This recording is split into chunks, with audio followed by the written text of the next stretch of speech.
أعوذ بالله من نفسي وأعوذ بالله من الشيطان اللعين الرجيم بسم الله الرحمن الرحيم. Allah Təbarək və Teala müqəddəs Quran-ı Kərimin İsra surəsi 9-cu ayəsində buyurur ki, həqiqətində bu kitab bəşəriyyəti düzgün yola hidayət eləyir. Və bugünkü söhbətimiz Quran-ı Kərim barəsindədir. Təbii ki, ilk əvvəl Quran-ı Kərim barəsində danışmazdan qabaq gərək bir neçə nöqtəyə toxunaq.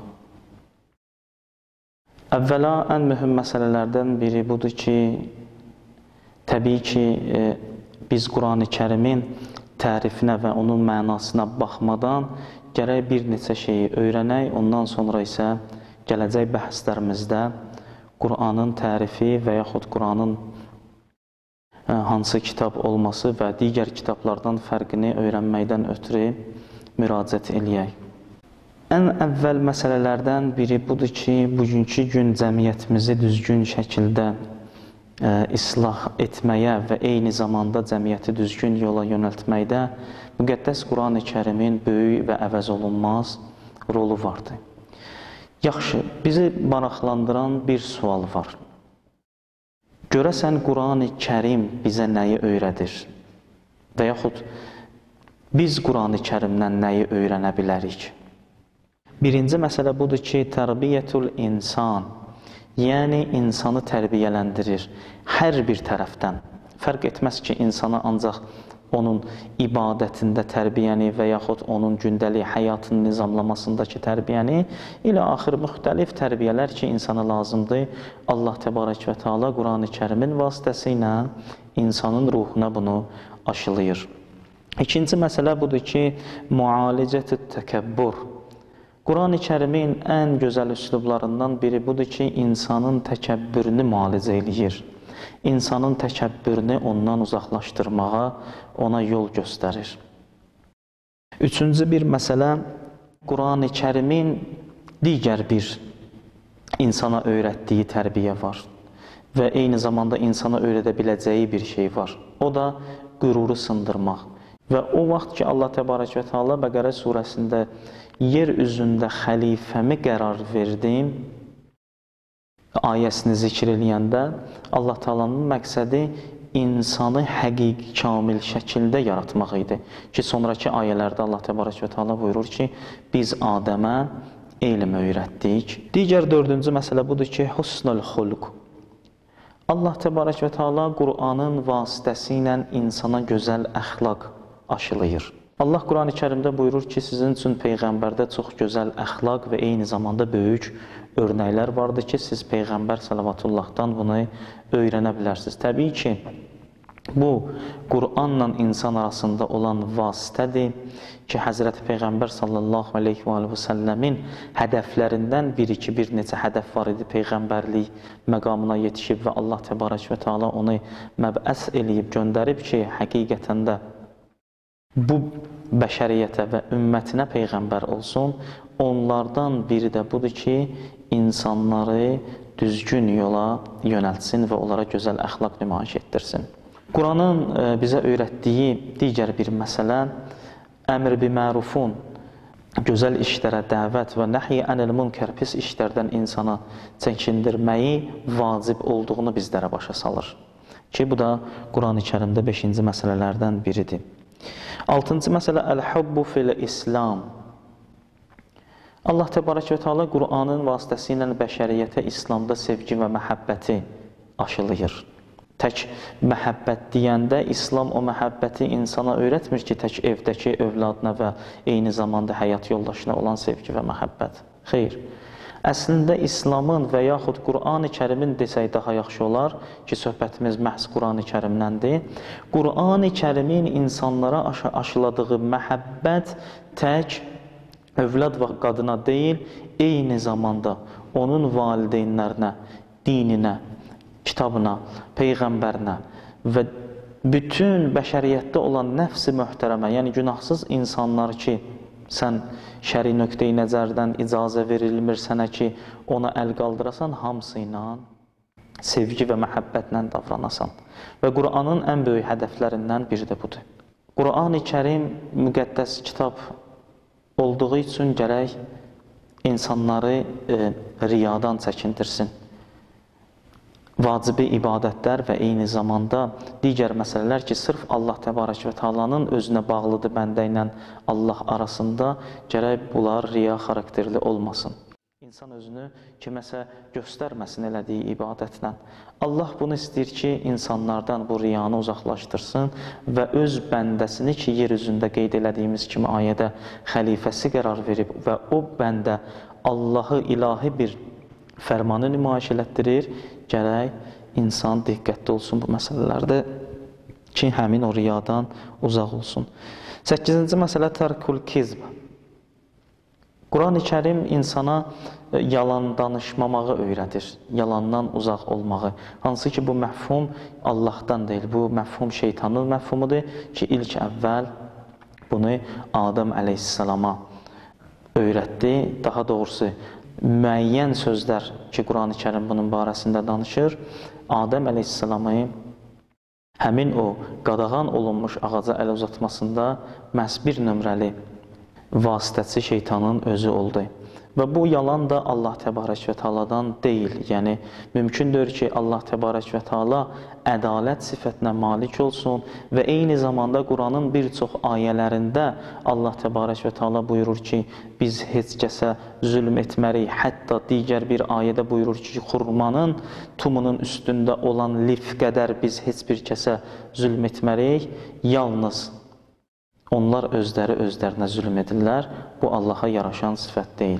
Və axtarış aparanda Quran-ı Kərimin müxtəlif ayələrinin üstündə tədəbbür eləyəndən sonra görürsən ki, bəli, həqiqətən də Allah Təbarək və Teala Adəm əleyhissalama hər bir şeyi öyrədəndən sonra ona yeganə bir məfhumu öyrətmir. Yalan məfhumunu. O ki, şeytan təkəbbür eləyəndən sonra və şeytan öz yolundan çıxıb və ayə buyurur ki, kafirlərdən oldu şeytan, təkəbbür etməsi ilə, lovğalanması ilə buyurur ki, yalanı Adəm əleyhissalama şeytan öyrətdi. Yalanı Adəmə şeytan öyrətdi. 9-cu məsələ Quran-ı Kərimdə bizə aşılanan elm məsələsidir ki, bu tək bizim dünya elmlərinə olan rəğbətimiz, məhəbbətimizdən irəli gəlmir. Eyni zamanda bir çox elmləri Allah Təbarək və Teala Quran-ı Kərimdə insanlara öyrədir. Təbii ki, bir çox insanlar ola bilər fikirləşsinlər ki, məsələn, dünya elmləri, riyaziyyat, kimya, fizika və ilə axır müxtəlif elmlər ki, Quran-ı Kərimin belə deyək, işığından kənarda cəmiyyətin arasında formalaşıb, əksinə, tam əksinə olaraq bu nədir? Quran-ı Kərimin öz elmlərindəndir və Allah Təbarək və Teala bu elmlər barəsində bir çox ayələrdə danışır və insanlara bunu başa salıb öyrədir. Digər məsələ 10-cu və sonuncu məsələmizdir ki, Quran-ı Kərim barəsində ki, Quran bizə nə öyrədir və yaxud biz Qurandan nə öyrənə bilirik. 10-cu məsələ Ər-Rəhmətil İlahiyyədir ki, ilahi rəhmət. İnsanlara Allah Təbarək və Teala ilahi rəhmətin nə olduğunu öyrədir. Onlara cənnət və cəhənnəm barəsində, eyni zamanda gedəcəkləri yer barəsində və eyni zamanda insan səfərə çıxdığı vaxt ki, həmin o səfər elə bir səfərdir ki, ora gediş var, qayıdış yoxdur. Həmin səfərə əli dolu getmək barəsində Allah Təbarək və Teala danışır və eyni zamanda salih əməllərin ucundan, ipindən yapışmağı bütün bəşəriyyətə, yaratdığı bütün bəndələrinə, qullarına tövsiyə eləyir. Bu da ilahi rəhmətdir. Digər bir məsələ ola bilər ki, izləyicilərimiz belə bir sual meydana çıxartsınlar. Desinlər ki, niyə görə bəs yaxşı? Quran-ı Kərim bu qədər böyük bir fəlsəfi açıqlamaya malikdir və eyni zamanda insanları bu cürünə 10 böyük mərhələyə aparır və onu qeyd etmək lazımdır ki, bu 10 mərhələdən də qiymətli və dəyərli mərhələlər var. Sadəcə olaraq bu 10 dənə həmin o qiymətli və dəyərlilərin içindən seçilmiş ən qiymətli və ən dəyərli məsələlərdən biridir ki, gələn bəhslərimizdə biz digər məsələlər barəsində də söhbət açacağıq. Ola bilər ki, sual olunsun ki, yaxşı, Quran-ı Kərim özü bir kitab kimi olduğunu bilirik. Amma Quran-ı Kərim barəsində bizim əlimizə çatan məlumatlar nədir?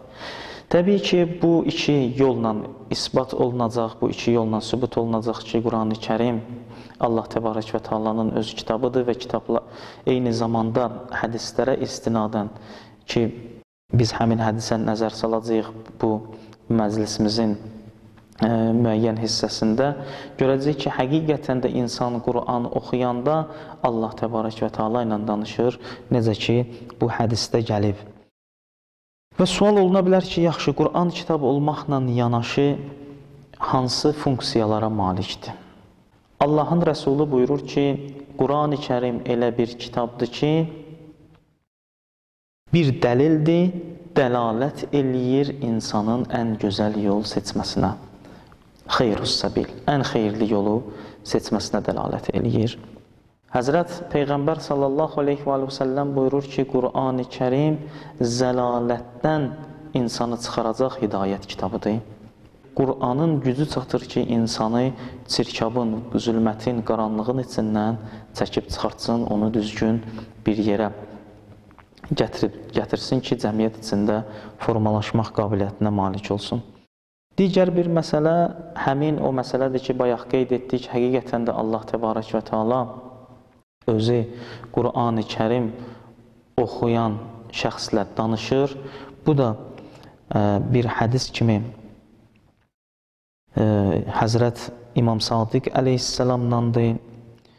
Həzrət buyurur ki, Allah Təbarək və Teala'nın ayələrini oxuyaraq və yaxud Quran oxuduğun zaman Allah Təbarək və Teala özünü öz ayələrində təcəllə etdirib, öz kəlamlarında təcəllə etdirib, hansı ki, o bəndələr, xəlq etdiyi bəndələr həmin o kitabı oxuyurlar. Amma çox təəssüf olsun ki, bəziləriniz sizin içinizdə var ki, bunu görmürlər və yaxud görsələr də özlərini çox uzaq bir yerə çəkirlər ki, birdən Quran-ı Kərimin müxtəlif ayələrinə baxarlar, birdən Quran-ı Kərimdə onlara lazım olan, onları düz yola yönəldəcək bir ayə görərlər, onların getdikləri şər yol çıxar əllərindən. Təbii ki, yoldakı qismə bölünür, bayaq hədisdə qeyd etdiyimiz kimi Allah Təbarək və Teala xəlq etdiyi qulları üçün bir xeyirli yol qoyub, hansı ki, o sırat-ı müstəqimdir və ikinci yol isə şər yoldur ki, tövsiyə eləyir insanlara ki, o yoldan çəkinsinlər, hansı o yol ki, şeytan həmin yolun rəhbəridir və o yoldan çəkilib Allaha ibadət və itayətdə olsunlar. Quranın əhatə dairəsi barəsində Həzrət İmam Sadiq əleyhissalam buyurur ki, Allah Təbarək və Teala dəlil olaraq Quran-ı Kərimdə öz bəndələri üçün hər bir şey göndərib. Yəni, insan heç bir nöqsan tuta bilməz Quran-ı Kərimdən. Deyə bilməz ki, niyə görə bu filan şey Quran-ı Kərimdə mövcud deyil. Amma Həzrət İmam Sadiq əleyhissalamın hədisindən görəcəyik ki, Həzrət buyurur ki, həqiqətən də Allah Təbarək və Teala insana zülm eləməyib və hər bir şey barəsində Quran-ı Kərimdə ayə mövcuddur. Həzrət İmam Sadiq əleyhissalam buyurur ki, and olsun Allahın izzət və cəlalına, Allah Təbarək və Teala bir şey olsun belə Quran-ı Kərimdə yaddan çıxartmayıb və insanlara hüccət tamamlansın deyənə onu Quran-ı Kərimdə insanlara çatdırıb. Digər bir hədisdə Həzrət İmam Sadiq əleyhissalamdan soruşdular ki, Allah Təbarək və Teala ilk dəfə Adəm əleyhissalama öyrətdiyi şeylər nəyin barəsində idi? Və eyni zamanda bu Quran-ı Kərimdə də mövcuddur. Həzrət İmam Sadiq əleyhissalam buyurdu ki, Əl-cibal, dağları öyrətdi, vəl-bihar, çayları öyrətdi, dənizləri öyrətdi.